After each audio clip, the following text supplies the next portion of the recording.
Coulombs law lecture number 10। हम एक question और ये करा रहे हैं, चेक करिए आपसे।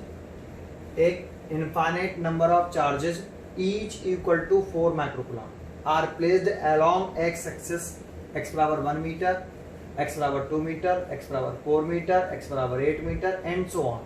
देखो 1 मीटर का डबल 2 मीटर, 2 मीटर का डबल 4 मीटर, 4 मीटर का डबल 8 मीटर, सो ऑन कह रहा है। तो फिर अगला 8 मीटर का डबल 16 मीटर, 16 का double 32 metre and so on रखा हुआ है। What will be the total force on charge of 1 coulomb placed at the origin? तो जब भी ये क्वेश्चन आते हैं कूलम्स लॉ के विदाउट डायग्राम बनाए हम सॉल्व नहीं कर सकते। डायग्राम बनाना बहुत जरूरी होता है इसमें। जो क्वेश्चन कहता है उसका एक रफली डायग्राम बना लीजिए। तो शुरुआत करते हैं, हम डायग्राम इधर बना लेते हैं। यहाँ पे ऐसे आपकी ये एक्स एक्सेस है ना, ये वाई एक्सेस है और ये ऑरिजिन है आपका, ये वाई एक्सेस और वो एक्स एक्सेस, ये ऑरिजिन ओ। इस जगह पर 1 कूलम्ब चार्ज प्लेस्ड है। यहाँ पे 1 कूलम्ब चार्ज, केवल 1 कूलम्ब चार्ज प्लेस्ड है, 1 कूलम्ब। एक्स बराबर 1 मीटर पर, यहाँ एक्स बराबर 1 मीटर है। इस जगह पर 4 माइक्रोकूलम्ब चार्ज प्लेस्ड है, 4 माइक्रोकूलम्ब। एक्स बराबर 2 मीटर, एक्स बराबर 2 मीटर हो गया। इस जगह पे भी 4 माइक्रोकूलम्ब चार्ज है, 4 माइक्रोकूलम्ब चार्ज, माइक्रोकूलम्ब चार्ज है ना, माइक्रोकूलम्ब चार्ज। फिर 4 माइक्रोकूलम्ब चार्ज एक्स बराबर 4 मीटर पर है। फिर इसके बाद एक्स बराबर 8 मीटर पर है, 4 माइक्रोकूलम्ब, एक्स बराबर 8 मीटर एंड सो ऑन है, इंफिनिटी तक है एंड सो ऑन। ठीक है, ऐसे रखे हुए हैं बहुत सारे।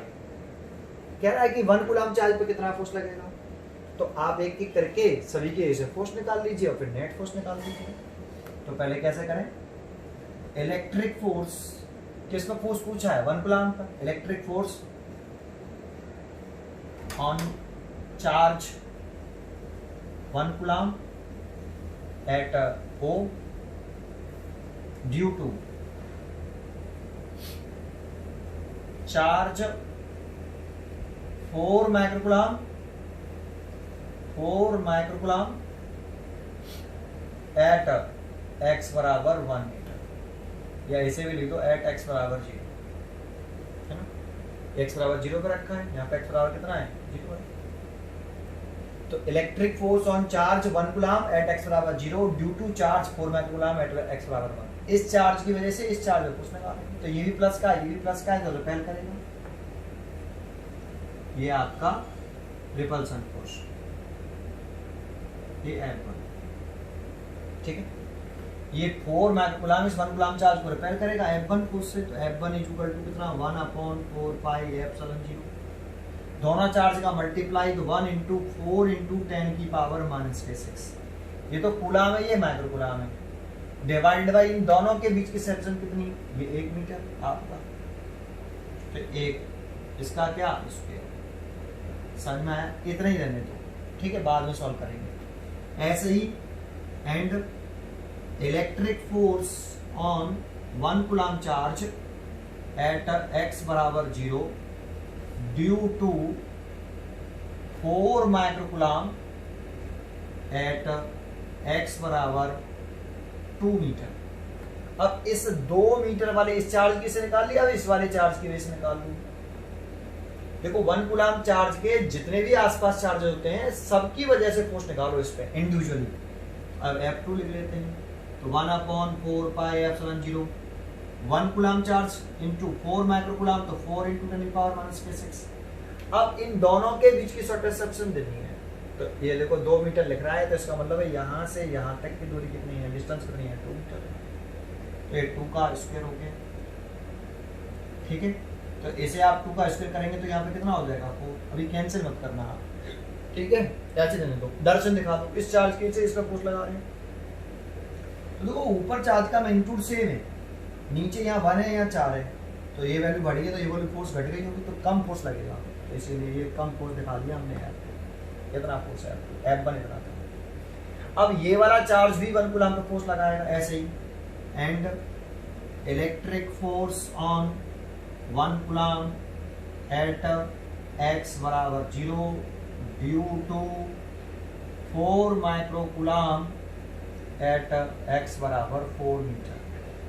तो F3 is equal to 1/4 pi epsilon 0 1 into 4 into 10 की पावर -6 डिवाइडेड बाई। अब देखो इस 1 कूलम पर ये वाला चार्ज फोर्स लगा रहा है, ये डिस्टेंस कितनी है 4 मीटर है, ये वाली 4 मीटर है तो 4 का स्क्वायर कितना होगा 60 न्यूटन है ना। और ये वाला चार्ज भी इस चार्ज को रिपेल करेगा, तो यहाँ पे ये F3 ऐसे ही वो लगाएगा, ऐसे अगले लगाएगा, तो ऐसे चलता चला जाएगा आपका। चलो उसे भी लिखना चाहो तो उसे भी लिख सकते हो 8 वाले को। 8 का कितना हो जाएगा 64 64 हो जाएगा, ठीक है। F4 उसकी दर्शन में दिखा देता हूँ, ऐसी आएगी F4, उसकी वैल्यू में डायरेक्ट लिख देता हूँ, लैंग्वेज लिख लेना। F4 चेक कर लेते हैं पहले ये आ रहा है कि नहीं, उसमें आ रहा, लैंग्वेज लिख लेना। तो कितना आ जाएगा 1/4 पाई एप्सिलॉन 0 1 इंटू 4 इंटू 10 की पावर -6 डिवाइडेड बाई। अब ये सेपरेशन लिखेंगे कितनी 8 मीटर, ये वाली इस चार्ज की वजह से इसको कुछ निकाला है, जैसे हमने F4 कहा है, तो 8 का स्क्वायर करेंगे तो कितना आएगा 64। अब एंड सो ऑन चलता चला जाएगा ऐसे, तो बहुत सारे चार्जेस हैं इसके बाद। अब दूसरा कितने पर रखा हुआ 8 का डबल 16 मीटर की दूरी पर रखा हुआ, 16 का स्क्वायर करेंगे 256 आएगा। इस तरीके से आप करते ले जाइए, तो फिर नेट फोर्स निकाल लीजिए। Net electric force on 1 coulomb at origin, that means x बराबर 0। ऑरिजिन पर रखा है 1 कूलम चार्ज, वहां पे x बराबर कितना है 0 है, तो इस पर नेट फोर्स पूछ रहा है। तो इन सब की दर्शन कैसी है सेम, तो सब ऐड हो जाएंगे, F1 plus F2 plus F3 plus F4 plus and so on infinity. Infinite के ऊपर सो ऑन है, ठीक है, इसलिए इनफिनिटी तक चलेगा। सबकी दर्शन सेम है इसलिए सब ऐड हो गए। F1 इन सब में से देखो आप कितना कॉमन ले सकते हो, इसमें से सब में से कॉमन है क्या 1 अपॉन वैल्यू पुट करोगे, पहले F1 की वैल्यू पुट कर दी, फिर F2 की, फिर F3 की, सबकी वैल्यू पुट कर देंगे, कॉमन क्या आ जाएगा 1/4 पाई एप्सिलॉन 0 कॉमन है, और 4 इंटू 10 की पावर -6 भी कॉमन है। चेक कर लो सब में है कॉमन। यहाँ पे पहले में बचेगा 1/1, इसमें बचेगा 1/ कितना 4, और प्लस 1 ओवर कितना 16, प्लस 1 ओवर कितना 64 एंड सो ऑन इनफिनिटी से नीचे। ये F आ गया, और ये है हमारा 4 पाई एप्सिलॉन 0। यहाँ तक क्लियर है। अब इसको सॉल्व कैसे करते हैं, तो इसको समझना है बस केवल। यहाँ एक पॉइंट है, मैथमेटिक्स वाले बच्चों को आता होगा, जो बच्चे बायोलॉजी वाले हैं शायद उनको नहीं आता होगा, तो उन्हीं के लिए बता रहा हूँ, कॉन्सेंट्रेट करिए अच्छे तरीके से, ठीक है। देखो एक होती है जीपी सीरीज, ये मैं आपको यहाँ एक पॉइंट बता रहा हूँ, एक नोट करना है आपको ये, ठीक है, अलग से थोड़ा समझें क्या पॉइंट है कि a S infinity, S for sum infinity series is equal to a plus a r square plus a r cube and that infinite होनी चाहिए, ठीक है। तो देखो इस ए को क्या बोलते हैं हम, ए को इसको बोलते हैं फर्स्ट टर्म, इस इनफिनिटी सीरीज का एक फर्स्ट टर्म। जैसे इसमें ये इनफिनिटी सीरीज है, इसमें फर्स्ट टर्म कौन है, ये है फर्स्ट टर्म ए की जगह पर, है ना। इन सबको ऐड करना है ना, तो इसमें भी तो ऐसा को ऐड करना है, S for sum of infinite series, ठीक है। फर्स्ट टर्म है, ये सेकंड टर्म है, ये थर्ड, ये फोर्थ एंड इनफाइनाइट टर्म है। जब तो इसका अगर इसमें डिवाइड करें तो इसको बोलते हैं हम कॉमन रेशियो। क्या बोलते हैं, कॉमन रेशियो। इसका इसमें डिवाइड करें, दैट मींस ए आर में ए का डिवाइड करें, क्या आएगा आर, तो r is the common ratio. अब ऐसे ही इसका इसमें डिवाइड करें, इसका इसमें डिवाइड करें तो ए r square divided by A R, कितना आएगा आर। ऐसे इसका इसमें डिवाइड करें तो A R Q divided by A r square, कितना आएगा आर। अगर सेम वैल्यू आती है, कॉमन रेशियो सेम आता है, इसका इसमें डिवाइड करने पर, इसका इसका डिवाइड करने पर सबका सेम आता है, तो इसे बोलते हैं r in GP, r in GP.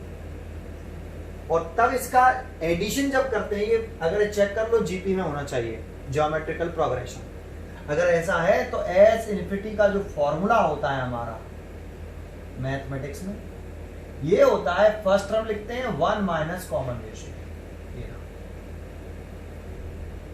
लेकिन ये सब सेम वैल्यू आए तभी जीपी बोलेंगे, और फिर इन सब का जो सम का फॉर्मूला होगा, फर्स्ट टर्म लिख लेंगे 1 माइनस कॉमन रेशियो। तो यही काम आप यहाँ पे कर लो, चेक कर लो। ये 1 हो गया आपका, ऐसे 1 लिख सकते हो आप, 1/1 को आप क्या लिख सकते हो 1। तो फर्स्ट टर्म तो एक हो गया, इसका इसमें डिवाइड करें तो कितना आएगा 1/4, इसका इसमें डिवाइड करें तो 1/4, इसका इसमें डिवाइड करें तो 1/4, 1/4 है ना, 1/4 आएगा। क्लियर है? और 1/4 आएगा तो ये भी जीपी में है, तो आप ये वाला फॉर्मूला लगा दो इसमें। भाई इसका इसमें डिवाइड करो तो 1/4, इसका इसमें डिवाइड करो 1/4, इसका इसमें डिवाइड करो 1/4, सबका आप डिवाइड कर रहे हो तो 1/4 आ रहा है, सेम वैल्यू आ रही, तो कॉमन रेशियो कितना आ गया आपका 1/4। तो ये फॉर्मूला लगा दो, तो समझ में आया। तो देखो मैं ऐसे हटा देता हूँ फॉर्मूले को, आप नोट करना चाहो तो इस पॉइंट को नोट कर लें कॉपी में, ठीक है। इसको मैं हटाता हूँ यहाँ से और इसको आगे बढ़ाता हूँ, ठीक है, इस वाले को। तो आपका फोर्स कितना हो गया भाई, इसकी वैल्यू कितनी होती है 9 × 10⁻⁹, और ये कितना है मल्टीप्लाइड बाई 4 × 10⁻⁻6। इसको सॉल्व करें तो first term upon 1 minus common ratio 1/4। यहाँ जो कॉमन रेशियो आ रहा है वो 1/4 है और फर्स्ट टर्म है वो 1, ठीक है। इसे सॉल्व कर लो आप। ये कितना हो गया 36 हो गया, ये तो है ना, इंटू 10 की पावर ये प्लस के 3 हो गया, इंटू 1/, ये 4 एलसीएम लेंगे नीचे से, 4 एलसीएम लिया तो ये 4 - 1 3/4, तो ये 3 तो ऊपर पहुंच गया, 4 तो ऊपर पहुंच गया, तो ये 4 आपने ऊपर लिख लिया, 4/3, 3 से काट दिया ये बात, 3 × 3 और 2 का मल्टीप्लाई कर लिया, 4 का मल्टीप्लाई कर लिया, 4 × 2 = 8 और 4 × 1 = 4 इंटू 10 की पावर 3, है ना, तो 10 की पावर 3 न्यूटन। इतना फोर्स लग रहा है। और इस फोर्स की डायरेक्शन देखें तो इस सब की डायरेक्शन सेम थी ना, तो नेट फोर्स की डायरेक्शन कैसे आएगी, ऐसे ही आएगी। समझ आपको, नेट फोर्स की डायरेक्शन भी ऐसी आएगी, ठीक है। ये क्वेश्चन समझ में आया। इसमें मैंने बस केवल एक क्वेश्चन कराया इसकी वजह से, अगर इस तरह का सीरीज आती है तो आप उसे सॉल्व कैसे करोगे, ठीक है। समझ में आया आपको ये क्वेश्चन, ठीक है। आगे देखते हैं नेक्स्ट क्वेश्चन। चलो एक नया टॉपिक पढ़ते हैं अब, इक्विलिब्रियम ऑफ चार्ज। बहुत अच्छा टॉपिक है इक्विलिब्रियम ऑफ चार्ज। इसके ऊपर बहुत सारे न्यूमेरिकल होते हैं, अच्छी तरह से समझना। Equilibrium of charge, equilibrium of charge का मतलब क्या है, तो हम लिखते हैं पहले, a charge is said to be in equilibrium. अगर कोई चार्ज इक्विलिब्रियम में है, a charge is said to be in equilibrium if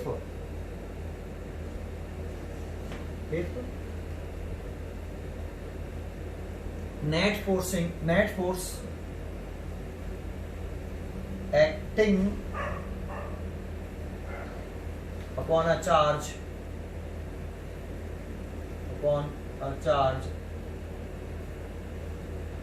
net force acting upon a charge upon the charge, the charge is 0, ठीक है।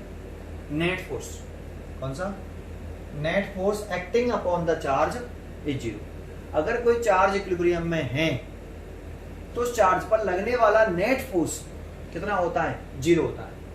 अगर question में कह रहा है कि Q charge, small Q charge equilibrium में है, तो उसका मतलब है Q charge, small Q charge पर जो नेट फोर्स लगेगा वो कितना लगेगा, 0 लगेगा।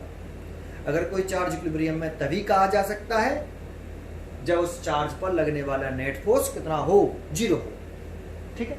तो अगर क्वेश्चन में आपको ये इक्विलिब्रियम पर दे रखा है और कह रहा है कि चार्ज इक्विलिब्रियम में, तो इसका मतलब हुआ नेट फोर्स उस चार्ज पर कितना लगेगा, 0 लगेगा। लेकिन कभी कभी एक वर्ड आता है a system of charge, system of charge मतलब जिसमें बहुत सारे चार्जों का एक ग्रुप हो।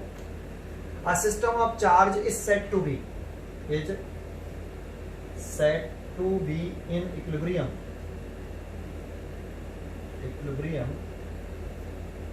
if each charge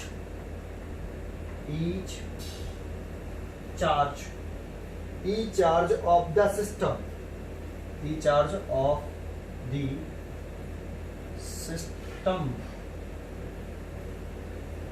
is separately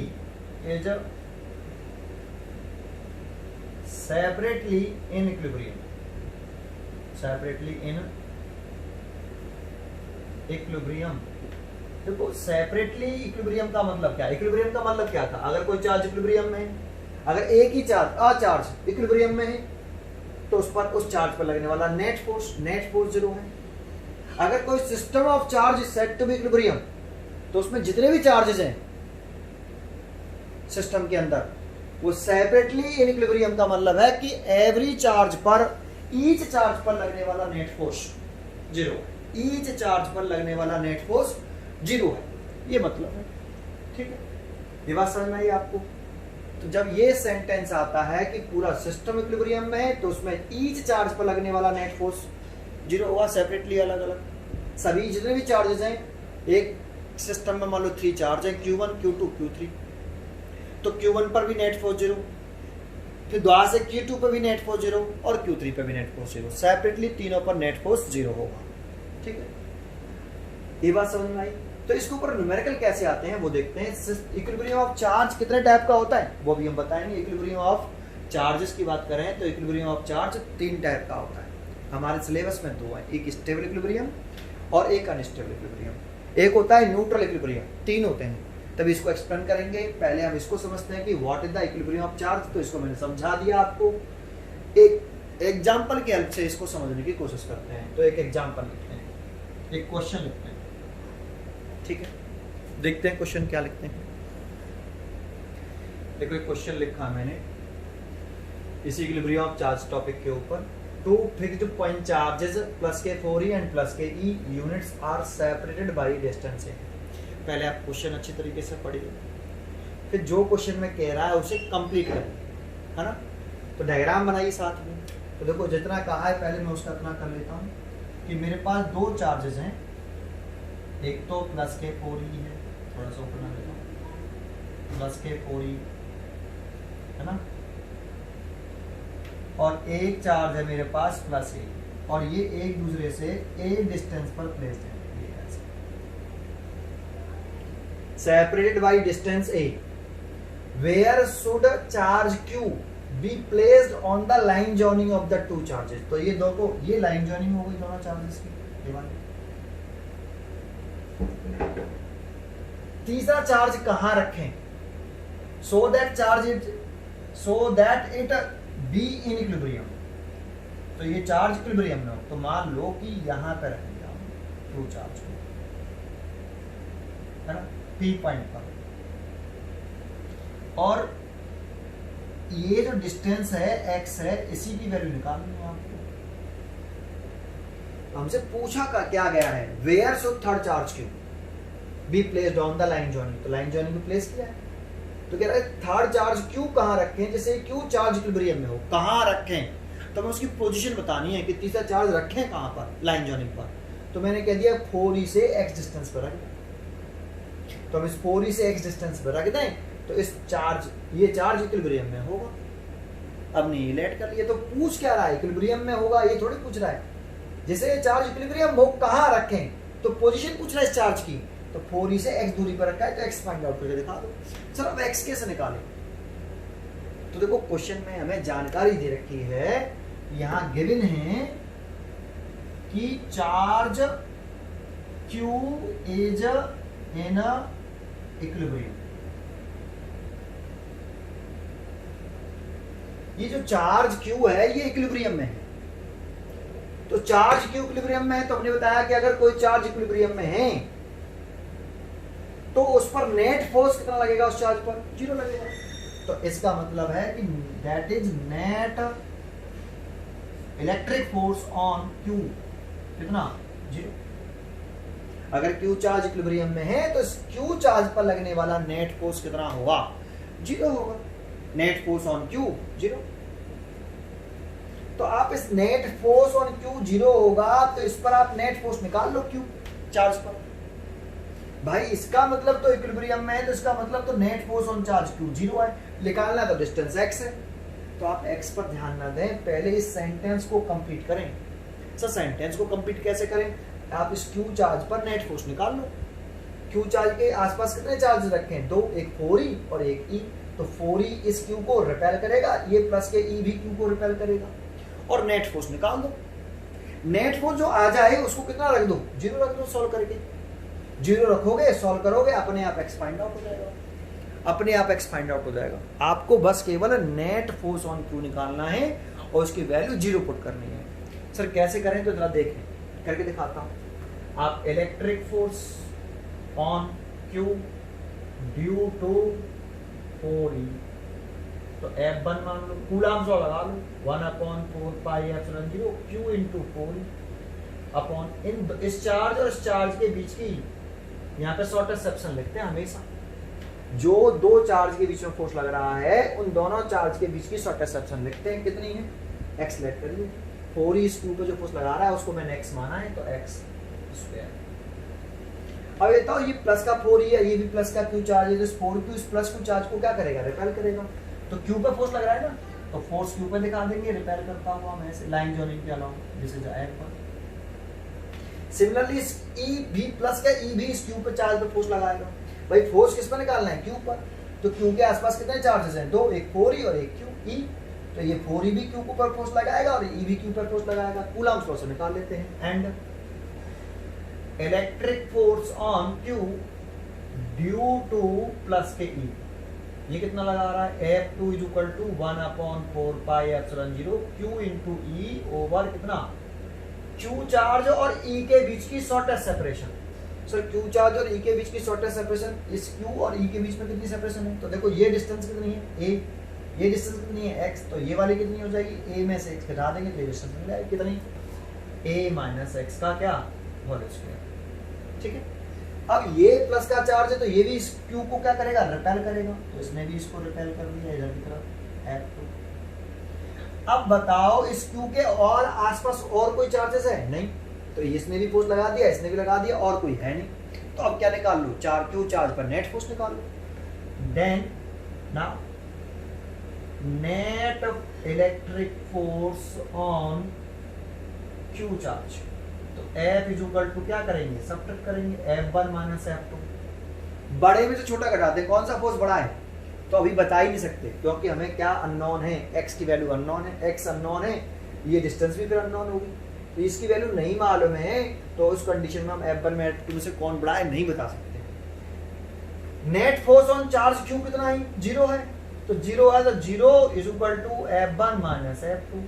that is यहाँ पर यहाँ यही लिख देते हैं। चलो F1 और F2 कैसे होगा? इक्वल। F1 F2 कैसे होगा? इक्वल। तो आप F1 F2 की वैल्यू पुट कर दो भाई। अब आप क्या करो? F1 F2 की वैल्यू पुट कर दो यहाँ पे। तो F1 की वैल्यू कितनी है देख लो।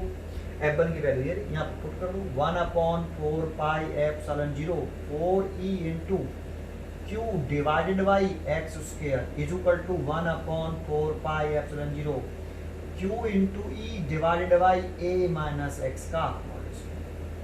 ठीक है, समझ में आया? ये दोनों फोर्स इक्वल आ गए और इक्वल आ गए डायरेक्शन अपोजिट, तो नेट फोर्स कैसा होगा? 0 तो होगा। ठीक है, 0 गिवन था भाई। Net force on charge Q given था। सर कहाँ गिवन था पूरे क्वेश्चन?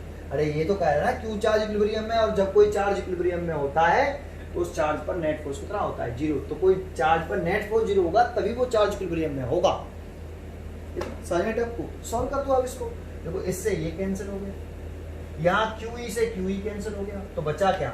यहाँ लिख देते हैं, इधर बचा 4 डिवाइडेड बाई x स्क्वायर और यहाँ बचा 1 ओवर a माइनस x का होल स्क्वायर। बोथ साइड का स्क्वायर रूट ले लो ऐसे। इधर कितना आएगा? 2x आएगा, इधर कितना आएगा? 1 माइनस a। इसका मल्टीप्लाई, इसका मल्टीप्लाई, इसका इसमें करेंगे तो x आ गया, इसका इसमें किया x, इसका इसमें कर लो 2a माइनस x, इसको दल ले आओ 2x, सॉरी इसको दल ले आओ तो 3x is equal to 2a, x is equal to कितना? 2ay। इतनी डिस्टेंस कहाँ से है? फ्रॉम प्लस के 4e से। तो 4e चार्ज से कितनी दूरी पर? 2a/3 डिस्टेंस पर ये थर्ड चार्ज रख दें लाइन जॉइनिंग के ऊपर, तो उस चार्ज पर लगने वाला फोर्स नेट फोर्स 0 हो जाएगा और वो चार्ज इक्विलिब्रियम में हो जाएगा। यही आंसर है। कहाँ रखे तो हमने बता दिया कि 4e से 2a/3 पर। ये पीछे जरूर लिख देना फ्रॉम 4e, क्योंकि हमने कहां से निकाला है? फ्रॉम 4e से निकाला है। कोई बच्चा अगर लेट कहाँ से करता है, ई से एक्स लेट करता है, तो ये ए माइनस एक्स हो जाएगी, तो आंसर लिखना पड़ता। अगर तुमने एक्स ये लेट किया होता तो फिर वो आंसर एक्स की वैल्यू क्या लिखते, जो भी वैल्यू आती है वो लिखते फ्रॉम प्लस के ई, बदल जाती वैल्यू। समझ में आपको? अरे समझ में आया? ठीक है, तो आपको ये बताना जरूरी है कि वो डिस्टेंस जो है कहाँ से मेजर कर रहे हो आप। 4e से 2a/3 डिस्टेंस पर हम वो चार्ज रख देंगे, थर्ड चार्ज, जिससे वो चार्ज इक्विलिब्रियम में हो जाएगा। सुनाई दिया? तो पहले मैंने आपको बताया पहला कंसेप्ट, अगर एक चार्ज इक्विलिब्रियम में है तो उस चार्ज पर लगने वाला नेट फोर्स 0 होगा। अब अगर सिस्टम ऑफ चार्ज इक्विलिब्रियम में, इसके ऊपर क्वेश्चन कैसे आएगा सर? तो इसके ऊपर एक क्वेश्चन करते हैं, लिखते हैं क्वेश्चन एक। देखो मैंने इसमें क्वेश्चन और लिखा, at each of the 4 corner of square of side a a charge plus के Q is placed at free b. तो पहले एक डायग्राम बना लेते हैं हम, यहां सॉल्यूशन शुरू कर रहे हैं कि एक स्क्वायर है, ये देखो ऐसे एक स्क्वायर है, इस कॉर्नर पे मान लो ए बी सी और ये डी, इस पर प्लस टू चार्ज प्लेस्ड है, इस कॉर्नर पे भी यहाँ पे एक प्लस टू चार्ज प्लेस्ड है, इस कॉर्नर पे भी एक प्लस टू चार्ज प्लेस्ड है, इस कॉर्नर पे भी एक प्लस टू चार्ज प्लेस्ड है और इस कॉर्नर पे भी एक चार्ज प्लेस्ड है, ठीक है, प्लस के क्यू, और साइड इसकी ए है। At each of the 4 corner of square of side a a charge plus के क्यू इज प्लेस्ड फ्री। फिर कह रहा है what charge should be placed at the centre so that whole, इसको देखना, whole system be in equilibrium, whole system be in equilibrium, पूरा के पूरा सिस्टम इक्विलिब्रियम में हो। ये क्वेश्चन में कह रहा है कितना चार्ज रखें सेंटर पर, तो चार्ज सेंटर पर कितना रखें ये पूछ रहा है। तो देखो सेंटर बना लेते हैं हम इसका पहले, ये सेंटर हो गया, इसे पॉइंट ओ कह दिया, यहाँ पे क्यू चार्ज, इस क्यू चार्ज मैंने लेट किया है, इसकी वैल्यू आपको निकालनी है ना, कैपिटल क्यू मान लिया। वो पूछ रहा है ना what charge should be placed at the centre, तो कैपिटल क्यू चार्ज की वैल्यू पूछ रहा है, so that whole system be in equilibrium, जिससे पूरा की पूरा सिस्टम इक्विलिब्रियम में हो जाए। ठीक है, तो देखो इस क्वेश्चन को सॉल्व कैसे करेंगे, तो देखो मैं यहां पे आपको सॉल्व करके दिखा रहा हूं, पहले इतनी जगह को भरेंगे। गिवन है whole system be in equilibrium, अगर पूरा के पूरा सिस्टम इक्विलिब्रियम में है तो इस सिस्टम के अंदर कितने चार्जेस हैं, तो 5 चार्जेस हैं, एक तो चारों कॉर्नर पर रखा है लगा और एक सेंटर में भी रखा है, तो ये पांचों चार्जेस पर, इस पर, इस पर, इस पर, इस पर, इस पर भी, सब पर अलग अलग नेट फोर्स की वैल्यू कितनी होगी, 0 होगी। ए पर रखा जो चार्ज है क्यू, इस पर नेट फोर्स निकालें और उसकी वैल्यू सॉल्व कितनी होगी, 0।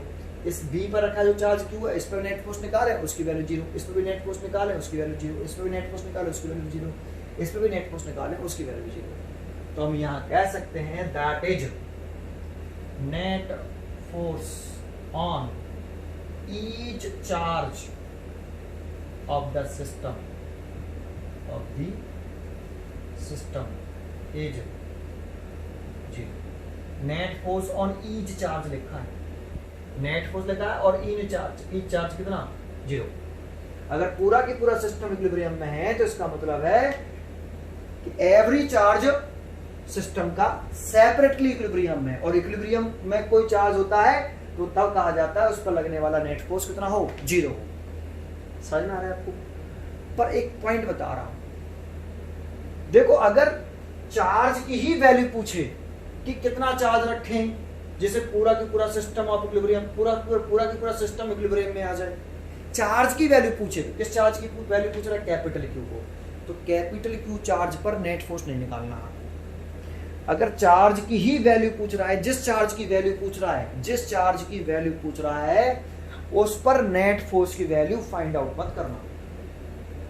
नेट फोर्स अगर तुम इस वाले चार्ज पे निकालोगे तो 0 = 0 आ जाएगा, तो आंसर नहीं निकलेगा, क्योंकि 0 = 0 आ जाएगा। नहीं करके देख लो, इस चार्ज पर आप नेट फोर्स निकाल के देख लेना। नेट फोर्स निकाल के तो इस चार्ज पे भी नेट फोर्स 0 होगा, तो 0 रख देना और सॉल्व करना, तो 0 बराबर 0 आएगा आपका, करके देखना।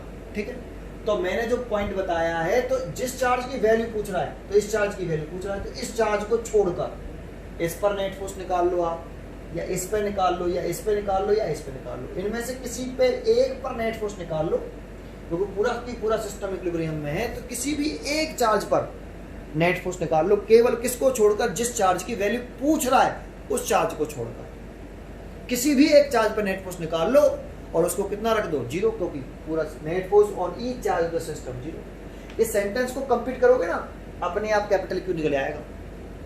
तो शुरू करते हैं। चलो, मैंने मान लो कि मैं इस सी वाले चार्ज पर फोर्स निकाल रहा हूँ, इस सी वाले चार्ज पर नेट फोर्स निकाल रहा हूँ, तो मैं शुरू करता हूँ कि electric force on Q at c due to a q at a. इस क्यू ए पे जो चार्ज रखा है उसकी वजह से सी वाले चार्ज पर फोर्स, सी पर ए वाले चार्ज की वजह से F1 मान लेता हूँ। इस पर नेट फोर्स निकालना है, तो इसके आसपास कितने चार्ज रखे हैं, 4। इस पर नेट फोर्स निकालना है, तो इसके चार ये वाला चार्ज इसको रिपेल करेगा, ये वाला चार्ज भी इसको रिपेल करेगा, ये चार्ज भी इसको रिपेल करेगा, और ये वाला चार्ज भी इसको रिपेल करेगा। तो इस चार्ज की वजह से, इस चार्ज की वजह से, इस वाले चार्ज की वजह से, इस वाले चार्ज की वजह से, सभी चार्जेस के, इस क्यू के आसपास जितने भी चार्जेस हैं सब की वजह से इस क्यू पर नेट फोर्स निकालो इंडिविजुअली कूलम्स लॉ लगा के, फिर सबका नेट फोर्स निकाल लेना। शुरू करता हूँ। Electric force on Q at c due to Q at a, तो F1 लिख लेता हूँ 1/4 पाई एप्सिलॉन जीरो क्यू और क्यू, तो क्यू स्क्वायर हो जाएगा, मल्टीप्लाई करेंगे क्यू इंटू क्यू, और सी और ए के बीच की शॉर्टेस्ट सेपरेशन, इस चार्ज और इस चार्ज, देखो सी और ए के बीच की शॉर्टेस्ट सेपरेशन, तो इस ये सेपरेशन लिखनी है हमें, ये वाली सेपरेशन, सी और ए के बीच की सी और ए के बीच की शॉर्टेस्ट सेपरेशन लिखेंगे यहाँ पे, तो ये सेपरेशन कितनी होगी, a√2, उसका क्या होल स्क्वायर, ये कितना आ गया 1/4 pi epsilon zero q square over 2a square. Direction दिखाना ना भूले, प्लस कुछ चार्ज की वजह से इस चार्ज को रिपेल करेगा तो फोर्स लगेगा ऐसे, लाइन जॉइनिंग के अलोंग, और पॉजिटिव चार्ज रिपल्सिव लगेगा, ये चार्ज इसको रिपेल करेगा लाइन जॉइनिंग के अलोंग पर। ठीक है, सिमिलरली इस बी चार्ज की वजह से भी फोर्स निकाल लो आप, and electric force on Q at a c, हम सी पर नेट फोर्स निकाल लें बेटा, तो net electric force on c due to Q at a b, अब बी चार्ज की वजह से सी वाले चार्ज पर force F2 1/4 pi epsilon zero q square, दोनों चार्ज का multiply q into q, q square हो गया, और इनके बीच की शॉर्टेस्ट सेपरेशन कितनी है, ये वाली, तो कितनी है a, इसीलिए a स्क्वायर। डायरेक्शन दिखा दो, तो ये चार्ज इसको क्या करेगा भाई, ये प्लस क्यू चार्ज है, तो ये इसको रिपेल करेगा, तो रिपेल करेगा तो लाइन जॉइनिंग का लॉन्ग ऐसे, दिस इज F, ठीक, लाइन जॉइनिंग का लॉन्ग रिपेल कर रहा है तो F2, डायरेक्शन दिखा दी हमने। यहाँ तक समझ में आया आपको पहले ये। अब ऐसे ही किस चार्ज की वजह से निकाल लो, डी वाले चार्ज की वजह से निकाल लो ए पर, तो उसे कोई यहाँ पे करता हूँ उसको, है ना। नाउ एंड इलेक्ट्रिक फोर्स, ये क्वेश्चन हो गया आपका, इसके ऊपर नीचे कर रहा हूँ, ठीक है। Electric force on Q at a C due to small Q at a D, मैं सी पर नेट फोर्स निकालना चाहता हूँ भाई, सी पर रखे चार्ज पर नेट फोर्स निकालना चाहता हूँ, तो सी के आसपास जितने भी चार्ज है उन सब की वजह से फोर्स निकाल रहा हूँ कूलम्स लॉ का यूज करके, है ना। तो F3 is equal to 1/4 pi epsilon zero Q into Q square हो जाएगा। क्यू से डी से सी की वजह से, सी और डी के बीच की शॉर्टेस्ट सेक्शन कितनी है, a, तो ये a स्क्वायर आएगा, और ये चार्ज भी उस चार्ज को रिपेल करेगा, तो ये लाइन जॉइनिंग का अलोंग, ये लाइन जॉइनिंग हो गई, इसके अलोंग ऐसे, दिस इज F। अब और कोई चार्ज रह गया है, सेंटर पर रखे चार्ज की वजह से निकालना पड़ेगा, इस सेंटर की वजह से क्यू पर फोर्स दूर तो रखा है यहाँ पे, तो यहाँ लिखेंगे and electric force on Q at a C due to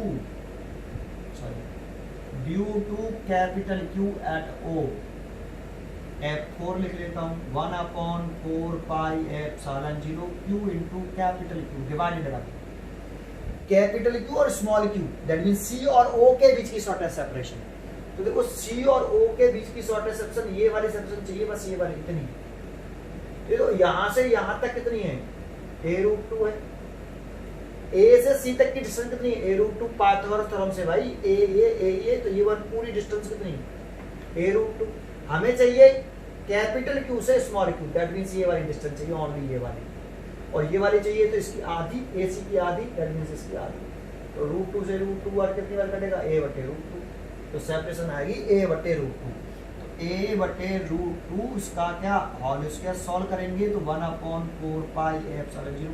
ये √2 का स्क्वायर ऊपर आएगा तो 2 का स्क्वायर करके 2 हो जाएगा ना, 2q/a²। ठीक है, और ये चार्ज इसको रिपेल करेगा तो ये दिखा देंगे हम F4।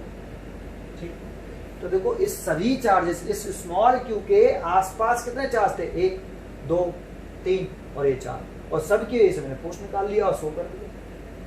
अब सी पर नेट फोर्स निकाल लो आप। सी पर क्या निकाल लो? Net force. और नेट फोर्स कितना होगा सिस्टम पर?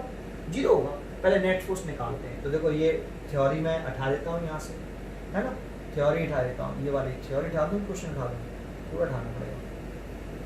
समझ में आया? ये समझ में आया आपको? ठीक है, देखो ये उठा दिया मैंने, है ना।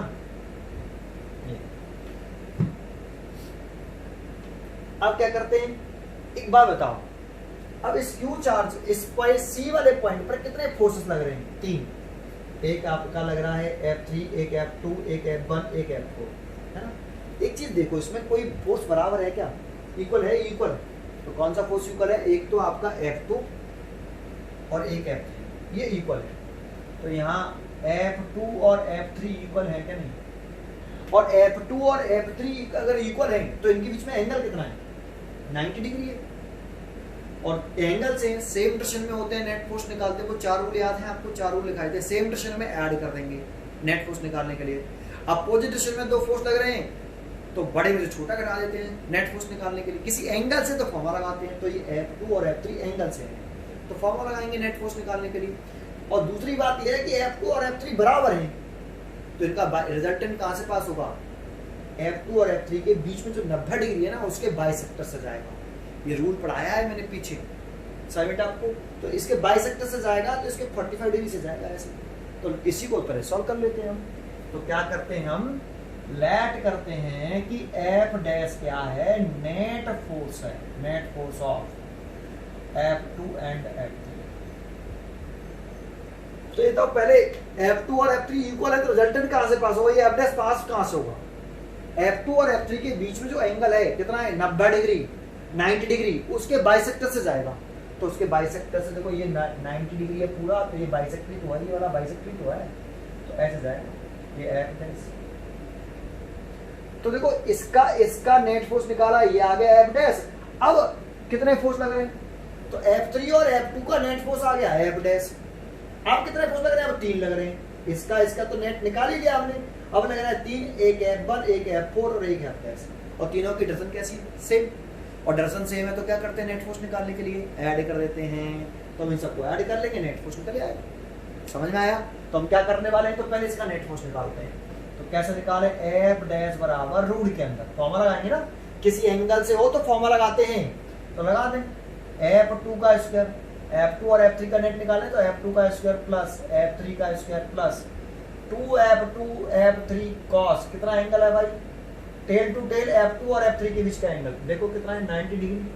तो ये 90 डिग्री, लेकिन कॉस 90 की वैल्यू कितनी होती है? 0। तो ये पूरा टर्म कैसा होगा? 0। और F2 और F3 बराबर हैं तो हम ये ले सकते हैं F2 का स्क्वायर प्लस F2 का स्क्वायर, दैट मीन्स 2F2 का स्क्वायर रूल के अंदर, दैट मीन्स F2 रूल 2। ये देखो F ऐसा समझ में आया? दर्शन में दिखाई चुका हूँ। अब बताओ इसका नेट फोर्स निकालने के बाद अब इस स्मॉल क्यू चार्ज पर, दैट मींस सी पर 3 फोर्स लग रहे हैं, एक F1, एक F4 और एक F डैश, और तीनों की डायरेक्शन कैसी है? सेम। तो अब मैं क्या करूं? Net force on Q at C F is equal to F dash plus F1 plus F, तीनों F4, सॉरी F4, तीनों की डायरेक्शन कैसी है? सेम। F डैश की, F1 की, F4 की डायरेक्शन सेम है। नेट फोर्स निकाल दिया मैंने सी पर। अब देखो तीनों का नेट निकल आया ना। और ये क्या रखा है? Net force on each charge of the system is 0। तो इस सिस्टम में ये क्यू चार्ज भी तो है, इस पर भी नेट फोर्स कितना है? 0। सभी पर नेट फोर्स 0 है। तो इसकी वैल्यू कितनी है 0, ये 0 रख दी मैंने, F dash plus F1 plus F4 है ना। अब इसे सॉल्व कर लेना है बस केवल। तो इसके लिए देखो सॉल्व करते हैं, तो इसके लिए मैं क्या करता हूँ, ये क्वेश्चन में डाल देता हूँ, एक तो मैं क्वेश्चन में डाल देता हूँ और ये लाइन भी डाल देता हूँ, है ना। क्या पूछ रहा था, इस कैपिटल क्यू की वैल्यू पूछ रहा था, जैसे पूरा सिस्टम इक्विलिब्रियम में हो जाए। ये 0 क्यों रखा है, ये नेट एसक्यू चार्ज पर, और पूरा सिस्टम इक्विलिब्रियम में है तो एवरेज चार्ज पर नेट को 0 वो रख दिया मैंने। अब हमें सबकी वैल्यू पुट करनी है। देखो किसकी वैल्यू निकालनी है, मैं कैपिटल क्यू की। कैपिटल क्यू किस में है, कहाँ है कैपिटल क्यू, F4 में है बस केवल। F4 में जो कैपिटल क्यू है तो F4 को एक साइड कर लो बस आप, F4 को इधर ले आओ, माइनस का F4 is equal to F dash plus F1। भाई इसको इधर लाओ तो माइनस के तो हो गया F4 की वैल्यू पुट कर दो। F4 की वैल्यू कितनी है, माइनस, तो ये साइन लगा दिया, F4 की वैल्यू ये 1/4 pi epsilon 0 2 small q capital q over a square. हमें कैपिटल क्यू की वैल्यू निकालनी है, इसीलिए वन साइड कर लिया इसको, ठीक है। F डैश की वैल्यू कितनी है, F2 रूट 2, लेकिन F2 की वैल्यू भी तो है हमारे पास, ये F2 की वैल्यू, ये F2 की वैल्यू पुट कर देता हूँ पहले मैं, 1/4 pi epsilon 0 q square over a square. ये तो F2 की वैल्यू हो गई, F डैश की वैल्यू पुट कर रहे हैं ना, और रूट 2 है इसके साथ, तो ये रूट 2 प्लस F1 की वैल्यू फिर 1/4 pi epsilon 0 q square over 2a square, है ना। अब इसमें से क्या कॉमन है वो देख लो, तो 1/4 pi epsilon 0 q square over a square तो कॉमन है ये, यहाँ रूट 2 बचा और यहाँ 1/2 बचा ऐसे, और ये माइनस के 1/4 pi epsilon 0 2 small q capital Q divided by a square. इससे तो ये 100% कट गया, ए स्क्वायर से भी ए स्क्वायर कट गया, एक स्मॉल क्यू से एक स्मॉल क्यू कट गया, है ना। तब देखो मैं इसको भी मिटा देता हूँ, इसकी भी जरूरत नहीं है। समझ में आया आपको, ठीक है, ये इतना समझ में आया। यहाँ से माइनस के 2 कैपिटल क्यू बचा, 2 बचा और कैपिटल क्यू बचा, और यहाँ से क्यू बचा, और यहाँ से आप 2 एलसीएम ले सकते हो, तो ये 2 रूट 2 और ये प्लस 2 एलसीएम ले लिया, ऐसे लिख सकते हैं। इस 2 को और इसके नीचे ले आओ, तो कैपिटल क्यू और इस माइनस साइन 2 को ले आओ, माइनस के क्यू ब्रैकेट में 1 + 2 रूट 2 डिवाइडेड बाई 2 और 2 4, है ना, 2 और 2 4। ये देखो कैपिटल क्यू की वैल्यू 3, ये आंसर। इतना चार्ज अगर हम सेंटर पर रख दें तो कि पूरा होल सिस्टम किस में आ जाएगा, इक्विलिब्रियम में आ जाएगा, ठीक है। जरूरी नहीं है कि सी पर ही आप नेट फोर्स निकालो, डी पे निकाल लो, ए तो ए वाले चार्ज पे निकाल लो, बी वाले चार्ज पे निकाल लो, ओ वाले पे मत निकालना, क्योंकि तुम ओ पे निकालोगे तो निकाल के देखना, नेट फोर्स निकालना कैपिटल ओ पर, 0 = 0 आ जाएगा, आंसर ही नहीं आएगा। तो जो चार्ज पूछे उसको छोड़कर, अगर पूरा सिस्टम इक्विलिब्रियम में तो किसी पे एक चार्ज पर नेट फोर्स निकाल दो और 0 रख दो उसको और सॉल्व कर लो, चार्ज निकल आएगा। देखो एक और क्वेश्चन कराता हूँ, इसी बिल्कुल सेम टाइप का एक और क्वेश्चन कराता हूँ। देखो मैंने एक क्वेश्चन और लिखा, 3 पॉइंट चार्जेस प्लस के Q each are kept at the vertices of equilateral triangle of side and. देखो पहले इसका डायग्राम बना लेते हैं, हम यहाँ से शुरू करेंगे इस साइड में, तो एक इक्विलैटरल ट्रायंगल बना लेते हैं।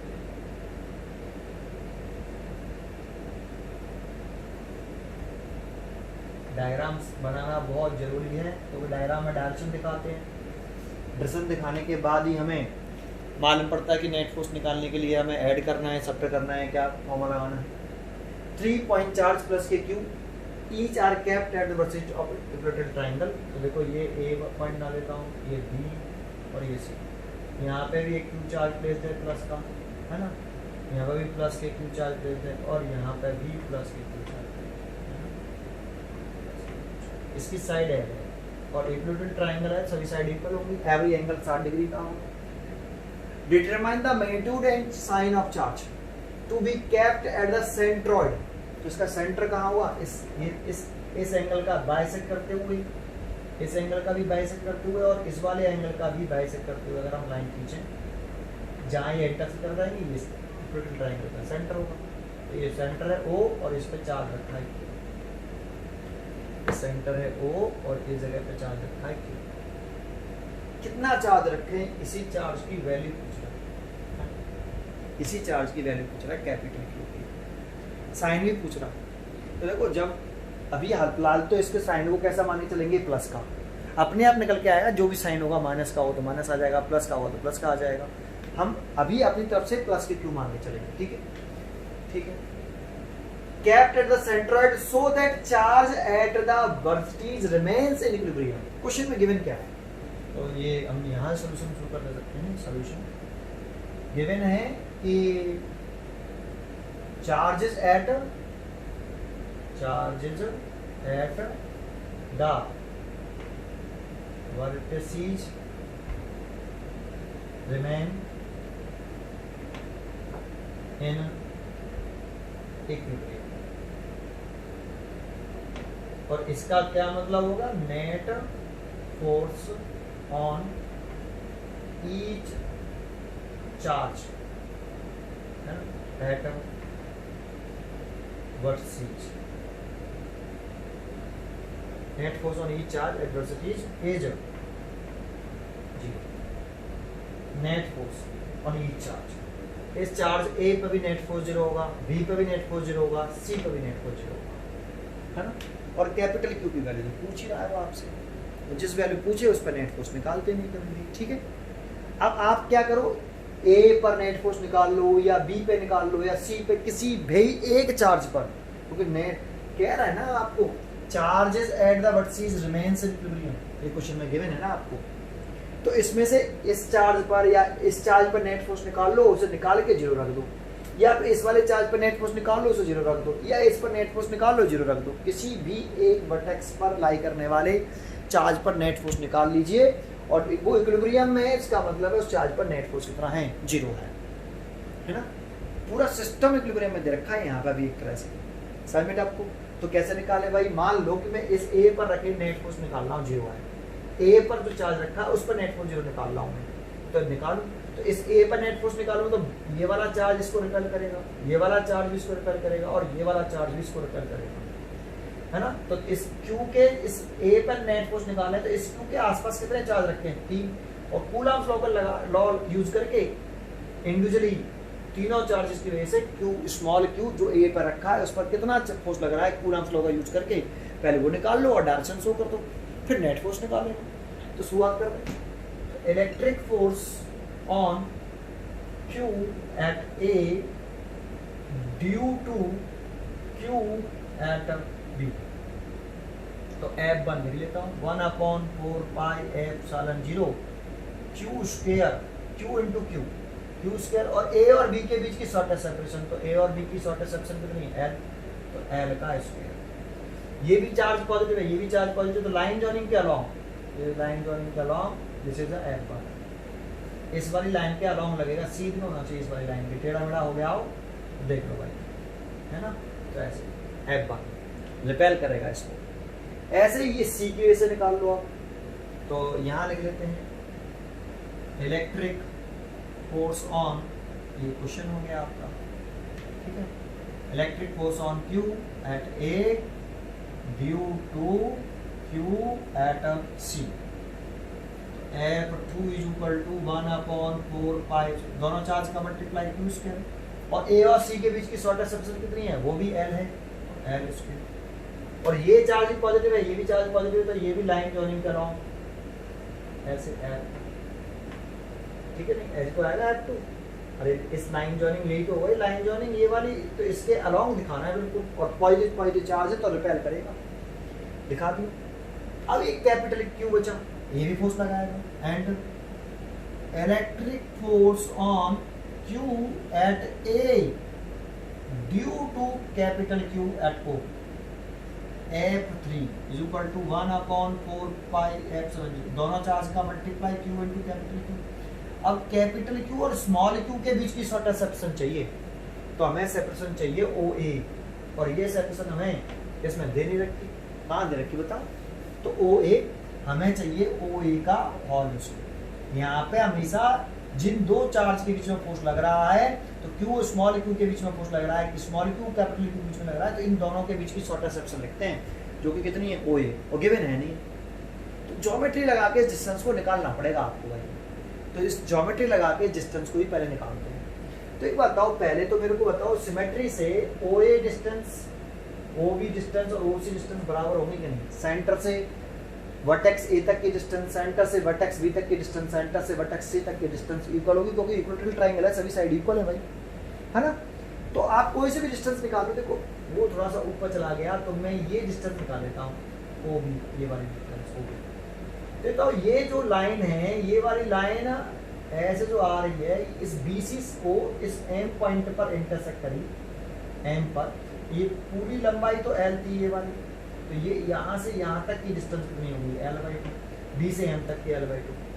ये पूरा 60 डिग्री था, ये 60 डिग्री, और ये इसका बाइसेक्टर है तो ये 30 डिग्री होगा क्या? नहीं, वैसे एक बार मैंने पीछे निकाल के दिखाई थी, ये डिस्टेंस 30 डिग्री होगा। तो ये तो ट्राइंगल आपको OBM दिख रहा है, ये O पॉइंट है, ट्राइंगल OBM दिख रहा है, OBM। इसमें हमें निकालना है OB डिस्टेंस और हमें मालूम है BM डिस्टेंस। तो इस ट्राइंगल के लिए, इस एंगल के लिए ये तो परपेंडिकुलर हो गया, ये वाला परपेंडिकुलर, ये बेस हो गया और ये हाइपोटेन्यूज हो गया। निकालना है हमें हाइपोटेन्यूज को, बेस गिवन है, क्या लगाएं? कॉस लगा दें। तो cos 30 = बेस बटे हाइपोटेन्यूज, तो बेस तो हो गया L/2 और हाइपोटेन्यूज हो गया OB मल्टीप्लाई करके आया। अरे ऐसे लिख लो, बेस बटे L/2 डिवाइड बाय OB, इसको इधर ले आओ, इसको इधर ले आओ। OB = L/2 cos 30, L/2 cos 30 की वैल्यू √3/2, 2 से 2 तो कितना आ गया? OB डिस्टेंस L/√3, तो OAB कितना आएगा? L/√3। तो आप यहाँ लिख सकते हो L/√3 का स्क्वायर।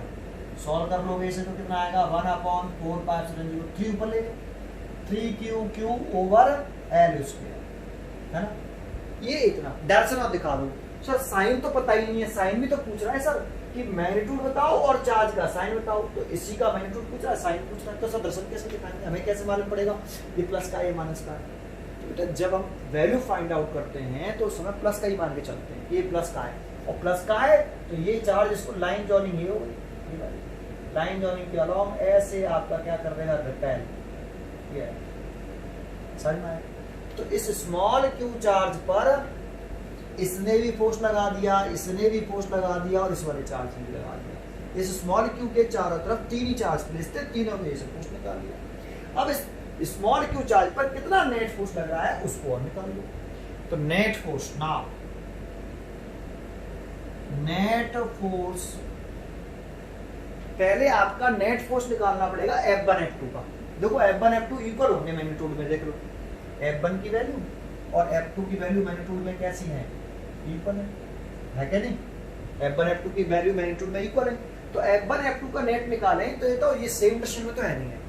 सेम डायरेक्शन में होते तो ऐड कर देते हैं नेट फोर्स निकालने के लिए। अपोजिट डायरेक्शन में फोर्स लग रहे हो एक पॉइंट पर तो नेट फोर्स निकालने के लिए सेपरेट कर देते हैं। किसी एंगल से लग रहे हो तो फॉर्मूला लगाते हैं। तो यहाँ F1 F2 किसी एंगल से लग रहे हैं, कितना एंगल है? इक्विलैटरल ट्रायंगल है तो ये एंगल पूरा कितना हुआ? 60 डिग्री। तो F1 F2 के बीच में ये भी एंगल कितना हुआ? 60 डिग्री। F1 F2 के बीच में 60 डिग्री है और F1 F2 बराबर भी है, तो रिजल्टेंट कहाँ से पास होगा?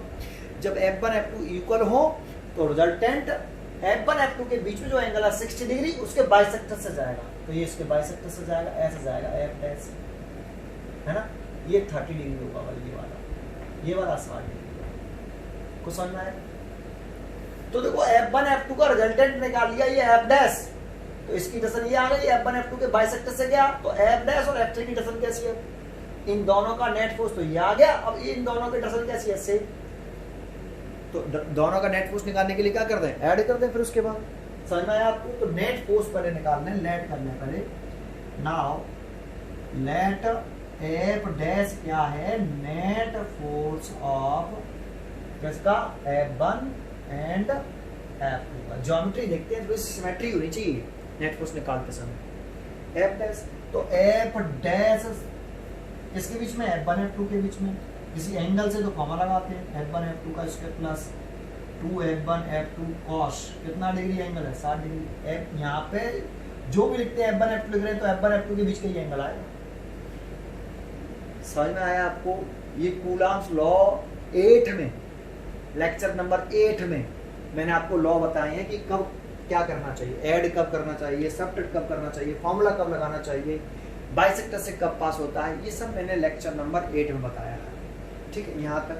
अब देखो F1 F2 इक्वल है, देखो मैं क्वेश्चन उठा देता हूँ, कैपिटल Q की वैल्यू पूछ रहा है, ध्यान रखना। ठीक है, क्वेश्चन आपने पढ़ लिया होगा,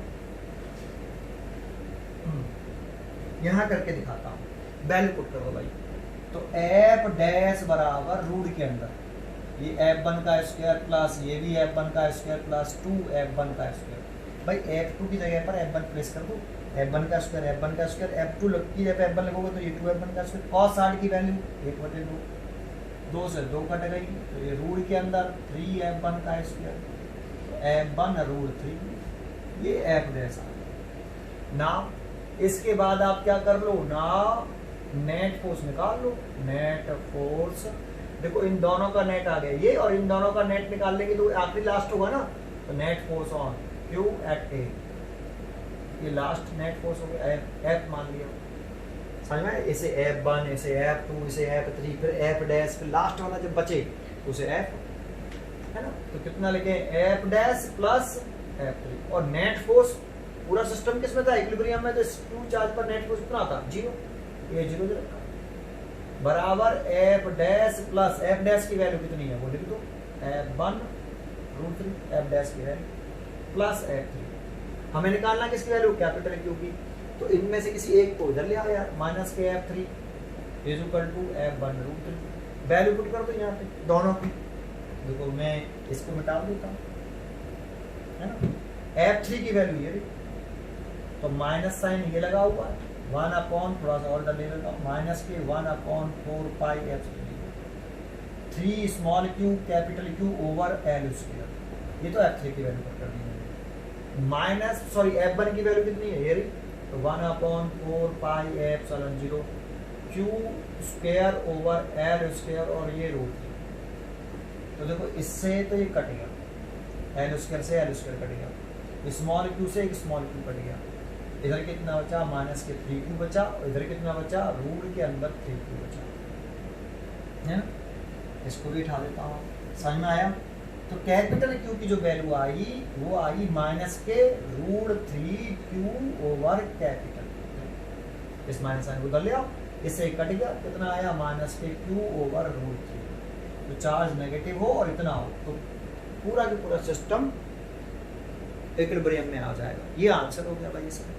ठीक है, समझ में आया? ये समझ में आया आपको? ठीक है, आगे देखते हैं, एक पॉइंट और बताता हूँ। अब देखो इसके बाद हम पढ़ रहे हैं कि इक्विलिब्रियम ऑफ चार्ज मैंने बताया, उसके ऊपर न्यूमेरिकल बताया। अब टाइप्स ऑफ इक्विलिब्रियम पढ़ रहे हैं, very most important, types of equilibrium. तो इसके ऊपर देखो हम पहले टाइप्स ऑफ इक्विलिब्रियम जान लेते हैं, कितने टाइप्स का होता है ना? और फिर हम इसके ऊपर न्यूमेरिकल करेंगे। जब हम इलेक्ट्रिक डाइपोल पढ़ेंगे तब भी वहाँ पे क्वेश्चन पूछेगा इलेक्ट्रिक डाइपोल किस कंडीशन में स्टेबल इक्विलिब्रियम में होते हैं, किस कंडीशन में अनस्टेबल इक्विलिब्रियम में होते हैं। इसीलिए इनकी जानकारी होनी चाहिए आपको, ढंग से अच्छी तरीके से आना चाहिए। टाइप्स ऑफ इक्विलिब्रियम जो समझते हैं, टाइप्स ऑफ इक्विलिब्रियम किसे कहते हैं? तो ये टाइप्स ऑफ इक्विलिब्रियम दो टाइप का है भाई, एक है स्टेबल इक्विलिब्रियम, दूसरा है अनस्टेबल इक्विलिब्रियम, एक और होता है neutral equilibrium. Neutral equilibrium 3 type का है, एक है स्टेबल इक्विलिब्रियम, एक है अनस्टेबल इक्विलिब्रियम, और तीसरा है न्यूट्रल इक्विलिब्रियम। तो पहले हम जानते हैं कि what is the stable equilibrium.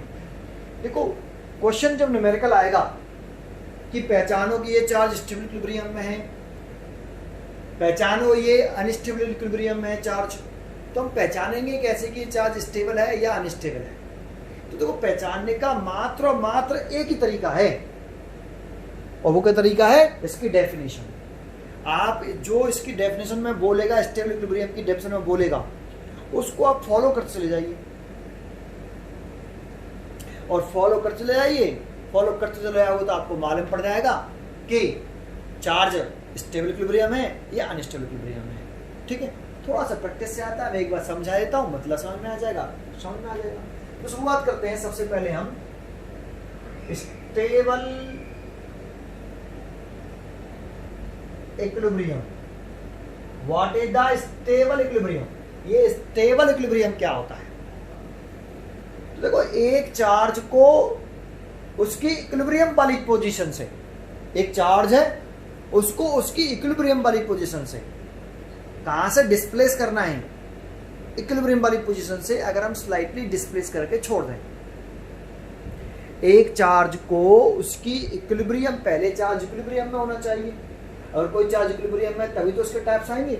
अगर कोई चार्ज इक्विलिब्रियम में है तो उस चार्ज को उसकी इक्विलिब्रियम वाली पोजीशन से स्लाइटली डिस्प्लेस करके छोड़ दें, रिलीज कर दें, और वो चार्ज अपनी इनिशियल पोजीशन पर रिटर्न कर जाए, वापस आ जाए। हम उसको चार्ज को उसकी इक्विलिब्रियम वाली पोजीशन से स्लाइटली डिस्प्लेस करके छोड़ देंगे और वो चार्ज अपने आप इटसेल्फ अपनी इनिशियल पोजीशन को क्या कर ले? रिटर्न कर ले, मतलब वापस आ जाए। तो हम कहेंगे कि ये चार्ज किसमें है? स्टेबल इक्विलिब्रियम में। और रिटर्न ना करें, हम किसी चार्ज को उसकी इक्विलिब्रियम वाली पोजीशन से स्लाइटली डिस्प्लेस कर दें, और स्लाइटली डिस्प्लेस करने के बाद वो चार्ज इटसेल्फ अपने आप रिटर्न नहीं कर रहा, बल्कि जिस डायरेक्शन में हमने डिस्प्लेस किया उसी डायरेक्शन में और भाग रहा है। रिटर्न नहीं कर रहा और जिस डायरेक्शन में डिस्प्लेस किया उसी डायरेक्शन में और जा रहा है। तो उस चार्ज को हम अनस्टेबल इक्विलिब्रियम कहेंगे, है ना। और न्यूट्रल इक्विलिब्रियम किसे कहेंगे? अगर हम किसी चार्ज को उसकी इक्विलिब्रियम वाली पोजीशन से स्लाइटली डिस्प्लेस कर दें और चार्ज को रिलीज कर दें, चार्ज ना तो वापस आए और जिस डायरेक्शन में डिस्प्लेस किया ना उधर जाए, जहां रिलीज किया है वहीं की वहीं रह जाए, रुक जाए, ना वापस आए और ना जिस डायरेक्शन में डिस्प्लेस किया उस डायरेक्शन में और आगे जाए, जिस जगह पर छोड़ा है, रिलीज किया है, वहीं की वहीं रुक जाए, स्टॉप हो जाए। तो फिर हम कहेंगे वो चार्ज कैसा है? न्यूट्रल इक्विलिब्रियम में है। ठीक है, ये तीन टाइप का होता है। चलो मैं स्टेबल इक्विलिब्रियम की डेफिनेशन लिखता हूं, फिर समझना। तो लिखेंगे a charge in equilibrium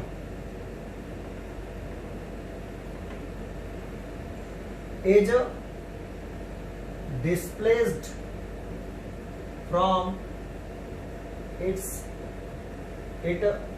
position. A charge in equilibrium displaced from its position, है ना। And if it returns to its initial position, and if it return to its initial position, है ना, सही लिखा। एंड क्या लिखे फिर आगे? it is said to be in a stable equilibrium. एक चार्ज को, a charge in equilibrium is displaced from its position, and if it return, पहले डिस्प्लेस किया, चार्ज को डिस्प्लेस किया उसकी पोजीशन से, वो रिटर्न कर गया इनिशियल पोजीशन पर, तो वो कहलाएगा स्टेबल इक्विलिब्रियम। तो उसे स्टेबल इक्विलिब्रियम कहेंगे। देखो समझ में आया आपको? ये स्टेबल इक्विलिब्रियम की डेफिनेशन। दूसरा, अनस्टेबल इक्विलिब्रियम किसे कहेंगे? Unstable equilibrium. What is the unstable equilibrium? तो इसी को लिख दो, रिटर्न ना करे, बस केवल वापस ना आए। A charge in equilibrium is displaced from its position and does not returns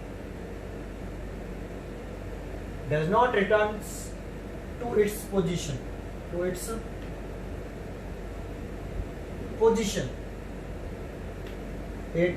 is said to be in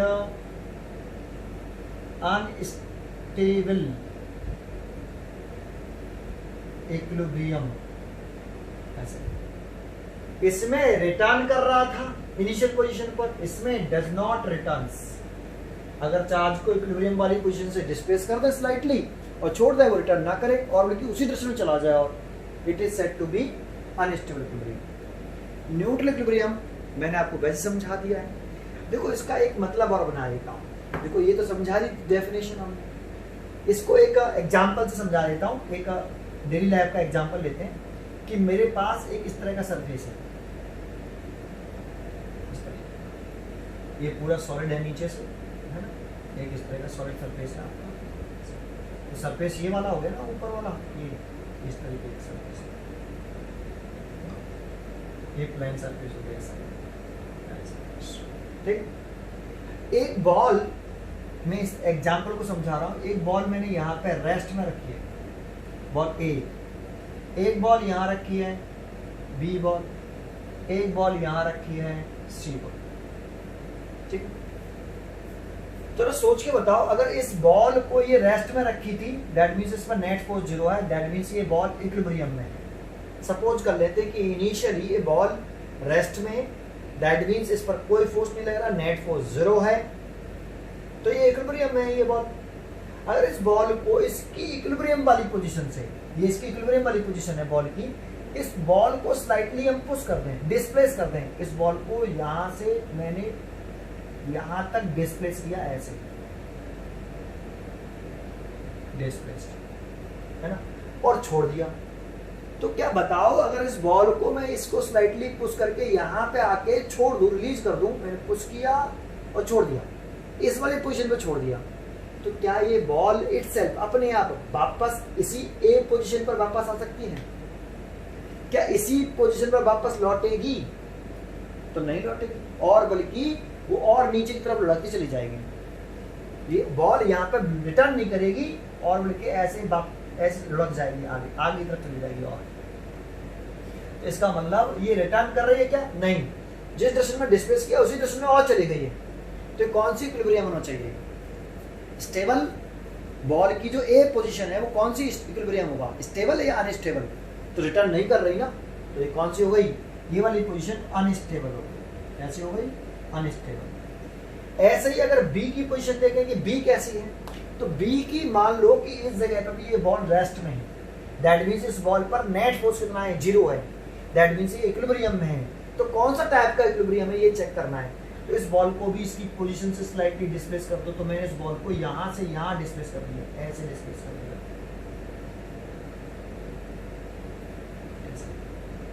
अगर इस बॉल को मैं यहां से यहां डिस्प्लेस करके छोड़ दूं, तो बताओ बॉल ऊपर जाएगी या वापस रिटर्न करेगी? तो जैसे मैं इस बॉल को इस वाली बी पोजीशन से यहां लाके छोड़ दूं, तो वापस रिटर्न कर जाएगी, ऐसे रिटर्न करेगी कि नहीं?